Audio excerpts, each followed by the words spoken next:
गोकर्ण महाबळेश्वर या ठिकाणी आल्यानंतर अतिशय सुंदर स्वच्छ समुद्रकिनाराही तुम्हाला पाहायला मिळेल.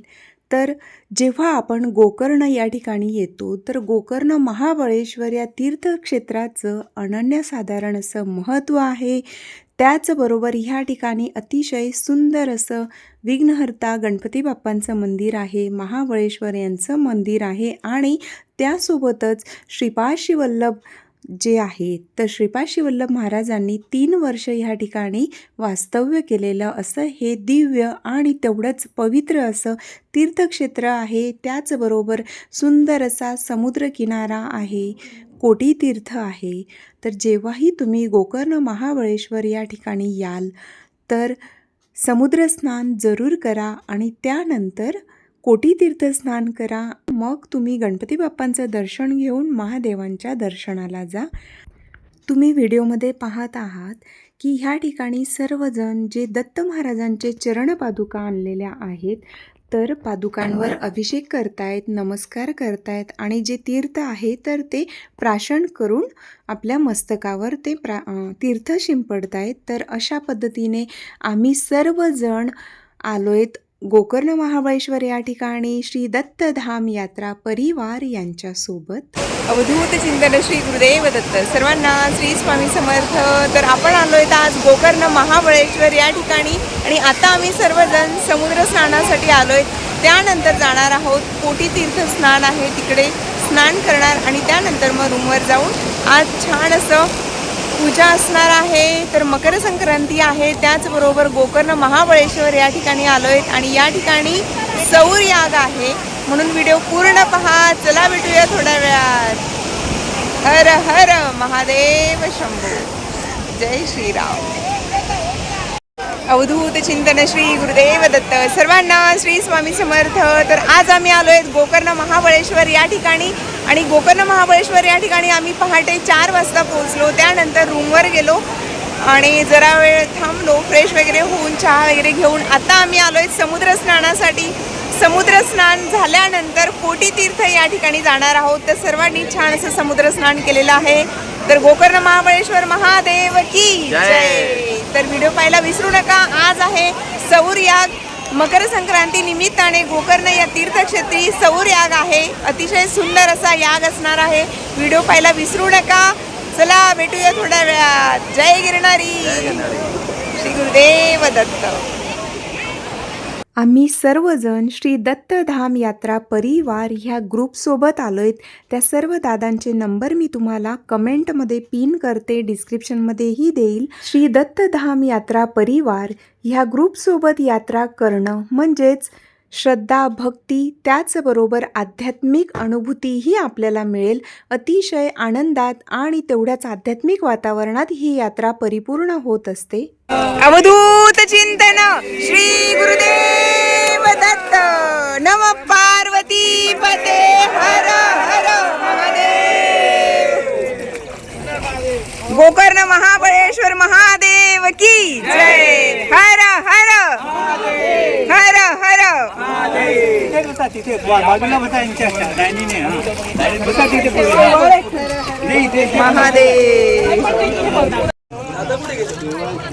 अवधूत चिंतन श्री गुरुदेव दत्त. आता आम्ही आलोय कोटी तीर्थ या ठिकाणी. तर समुद्र स्नान झाल्यानंतर कोटी तीर्थ या ठिकाणी स्नानाचंही अनन्यसाधारण असं महत्त्व आहे. कोटी तीर्थ स्नान जरूर करा. जेव्हाही तुम्ही गोकर्ण महाबळेश्वर या ठिकाणी याल तेव्हा समुद्र स्नान झाल्यानंतर कोटी स्नान जरूर करा. कोटी तीर्थ स्नान करायला जरूर या. हर हर महादेव. हर हर महादेव. हर हर महादेव.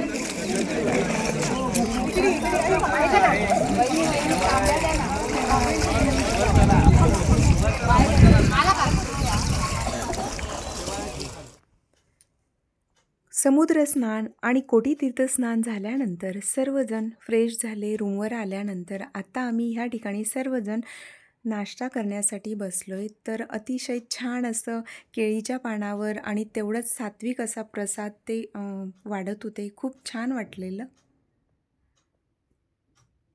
आणि त्यानंतर सर्वजण फ्रेश होऊन आम्ही सर्व पूजेला सुरुवात होणार होती, म्हणून या ठिकाणी सर्वजण जमलोय. तर पूजेला वेळ होता त्यापूर्वी, म्हणजे जो याग सुरू होणार होता सौर याग, त्यापूर्वी सर्वजण दत्त उपासना, स्वामींची स्तोत्र वगैरे म्हणत होती आणि मग नंतर सौर यागाला सुरुवात होणार होती. तुम्ही पाहू शकतात ह्या ठिकाणी पूजेची अतिशय सुंदर अशी मांडणी केलेली आहे. गोकर्ण महाबळेश्वर या ठिकाणी एवढ्या पवित्र तीर्थक्षेत्री, त्याचबरोबर मुहूर्तही एवढा सुंदर की संक्रांती, मकर संक्रांतीच्या अतिशय परमपवित्र दिव्य अशा मुहूर्तावर सौर याग होणार होता. खूप छान वाटलेलं. तेवढे 2 ते 3 दिवस अतिशय उत्साहात, आनंदात आणि संपूर्ण आध्यात्मिक वातावरणात गेले. खूप छान वाटलं.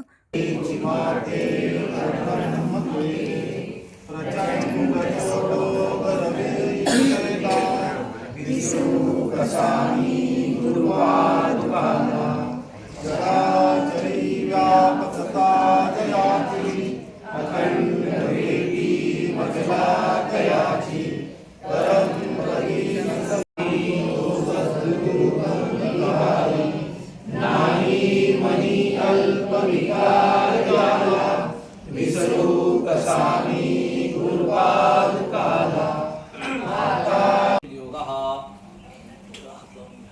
ओम मयिज्यो पृथ्वी तन्मे प्रदा नो भरी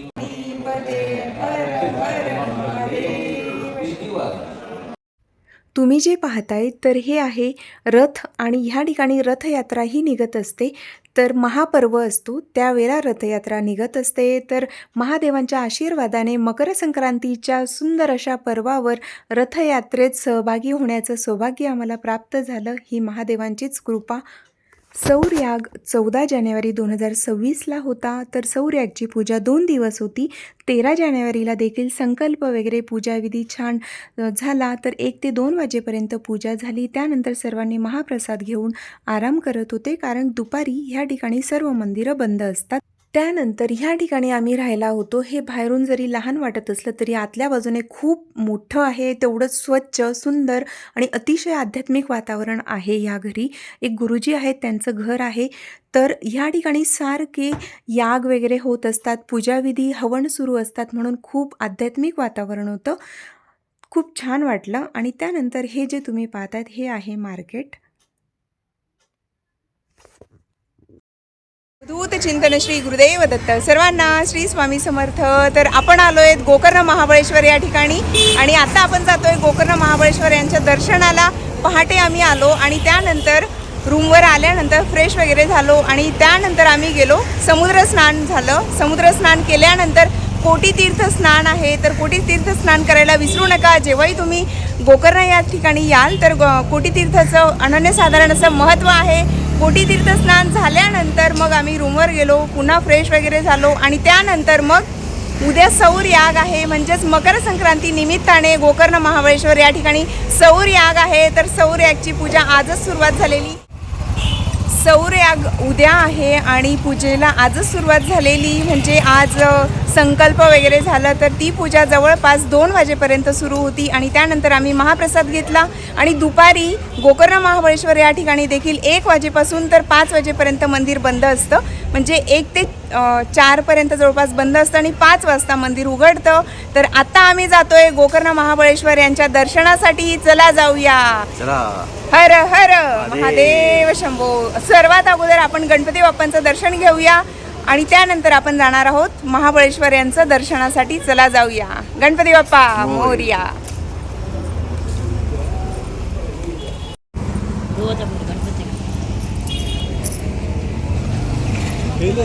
तर हे आहे श्री महागणपती मंदिर गोकर्ण.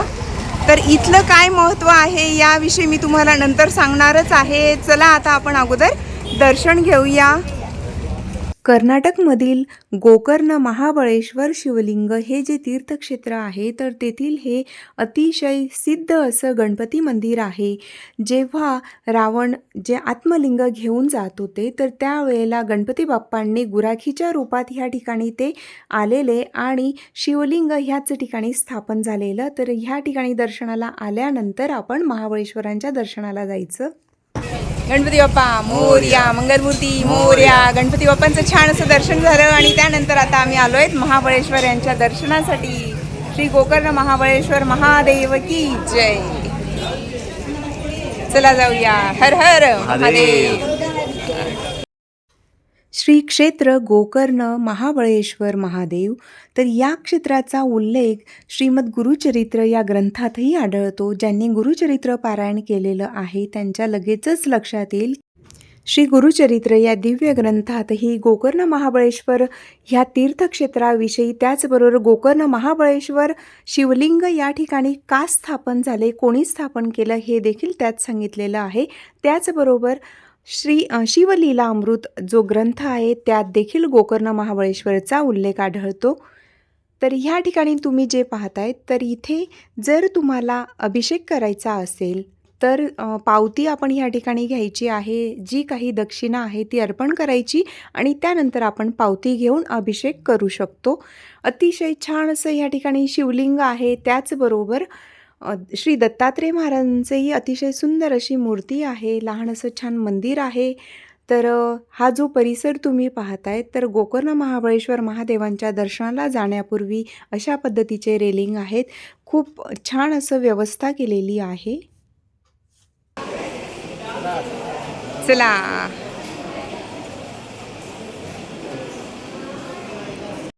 महादेवांचं दर्शन घेऊन आम्ही लवकरात लवकर आम्हाला रूमवर देखील जायचं होतं, कारण त्या ठिकाणी देखील सौर्याची जी पूजा होणार होती 2 दिवस, तर संध्याकाळी देखील पूजा होती. म्हणून आम्ही दर्शन घेऊन आम्हाला तिथेही जायचं होतं आणि ह्या ठिकाणी प्रचंड गर्दी होती आणि आम्हाला माहीत नव्हतं की इथे आपण अभिषेक देखील करू शकतो. तर अभिषेक सकाळीच करत असतील असं वाटलेलं, म्हणून मग आम्ही नंतर जेव्हा चौकशी केली तर तेव्हा माहिती झालं आणि म्हणून आम्ही अभिषेक करण्यासाठी पुन्हा बाहेर आलो, म्हणजे रांगेत लागलेलो दर्शनासाठी. पण आलोय तर अभिषेक करण्याचं सौभाग्य प्राप्त होतं आहे, तर एवढं छान आपण सुवर्ण संधी कशाला सोडावी, म्हणून आम्ही पुन्हा बाहेर आलो. ज्या ठिकाणी पावती मिळते अभिषेक करण्यासाठीची, जल अभिषेक किंवा दुग्ध अभिषेक तुम्ही करू शकता, तर तिथे येऊन आम्ही पुन्हा पावती वगैरे घेतली आणि मग नंतर आम्ही तिथे अभिषेक करण्यासाठी मंदिरात पुन्हा गेलो. अगदी जवळच आहे, पण रांगेत लागल्यानंतर आम्ही बाहेर आलो होतो. इथे आम्ही पावती घेतली.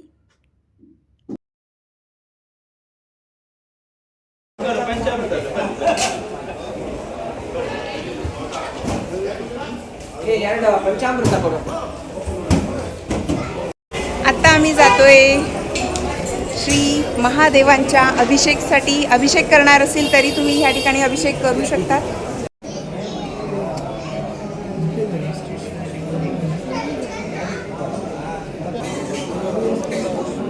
हर हर महादेव शंभो. नमो पार्वती पते. हर हर महादेव शंभो. अभिषेक करणार असतील तरी देखील तुम्हाला तिथे रांगेतच उभं राहावं लागतं आणि मध्ये गेल्यानंतर संकल्प पूजा केली जाते, मग अभिषेक करतात.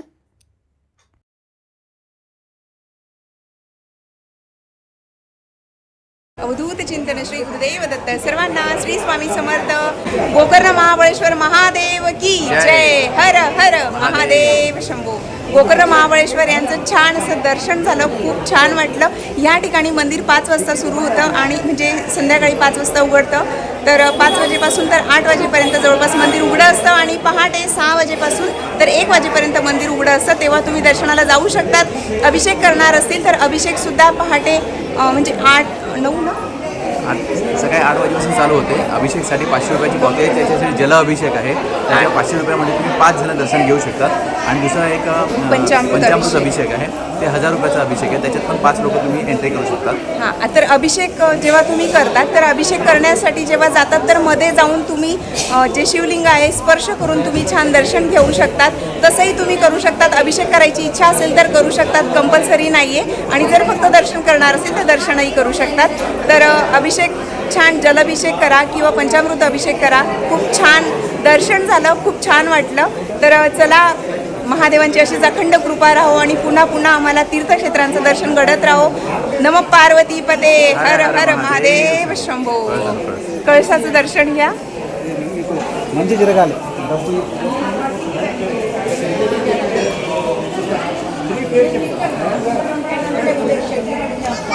तर अशा पद्धतीने छान गोकर्ण महाबळेश्वर या तीर्थक्षेत्री छान असं दर्शन झालं आणि सौर्याग देखील आहे. सौर्यागचं खूप महत्त्व आहे. तर आता आम्ही जातोय कारण पूजेची तिथे वेळ झालेली आहे. चला भेटूया नेक्स्ट व्हिडिओमध्ये. हर हर महादेव शंभो. गोकर्ण या ठिकाणी दर्शनाला जाल तर सोहळ्याचं खूप महत्त्व आहे. त्याशिवाय तुम्हाला तिथे दर्शनाला जाता येणार नाही. पुरुषांनी सोहळं परिधान केलेलं असावं, त्याचबरोबर महिलांनी देखील साडी परिधान केलेली असावी किंवा ड्रेस असलं तरीही चालू शकतं, पण शक्यतोवर साडी आणि सोहळ्यात दर्शनाला जरूर जा.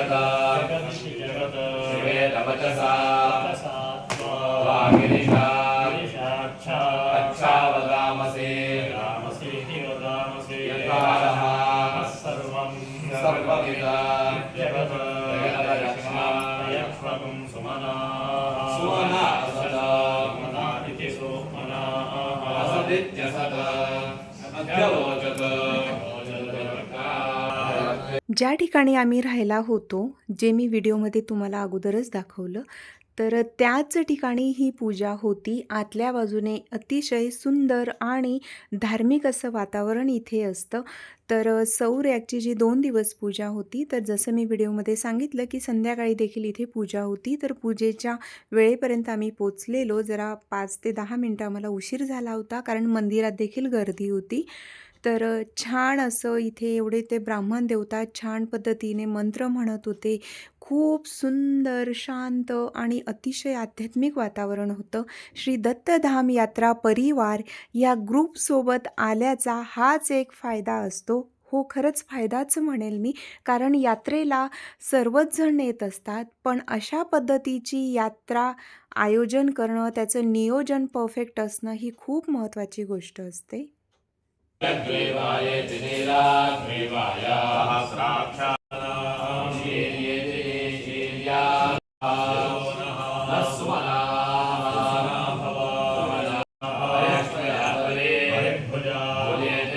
श्री दत्तधाम यात्रा परिवार यांचं फेसबुकला देखील पेज आहे, तर तिथे तुम्ही त्यांना फॉलो करू शकता. त्यांच्या वेगवेगळ्या यात्रांचं ते तिथे पोस्ट करत असतात. ज्या यात्रेत तुम्हाला सहभागी व्हायचं असेल तुम्ही होऊ शकतात. यांचे कुरवपूर, पिठापूर, गिरनार, त्याचबरोबर नरसोबावाडी आणि गोकर्ण या ठिकाणी वेगवेगळ्या पद्धतीचे अतिशय छान असे याग होत असतात. नवचंडी याग गोकर्णला आहे, त्याचबरोबर महामृत्युंजय याग आहे. असे विविध यागांचं छान असं सर्वांना त्याचं लाभ मिळेल हा त्यांचा उद्देश असतो. म्हणून तीर्थक्षेत्री गेल्यानंतर यात्रेचं तर छान असं आयोजन असतं, त्यासोबत याग देखील होत असतात. कोजागिरी पौर्णिमेला देखील नवचंडी याग गोकर्ण या तीर्थक्षेत्री आहे. त्याचबरोबर डिसेंबरमध्ये देखील महामृत्युंजय याग आहे. त्याच्यातही तुम्हाला सहभागी व्हायचं असेल तुम्ही होऊ शकतात.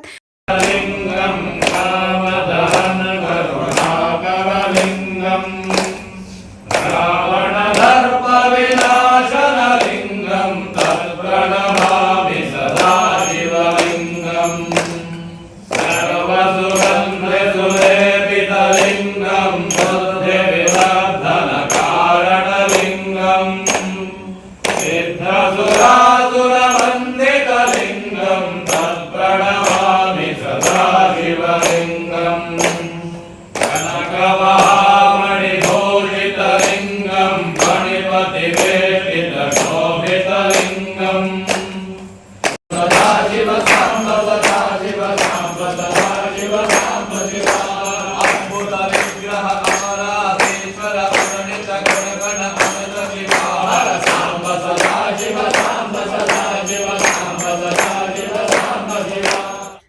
छान पद्धतीने पूजा संपन्न झाली. 13 जानेवारीची जी पूजा होती ती रात्री 8:30 वाजेपर्यंत होती. सर्वांनी पुष्प अर्पण केलं, नमस्कार केला आणि त्यानंतर मग महाप्रसाद घेऊन सर्वजण आराम करण्यासाठी गेले, कारण दुसऱ्या दिवशी पुन्हा पूजा होती. आम्ही देखील या ठिकाणी नमस्कार केला आणि अशा पद्धतीने छान अशी पूजा झाली.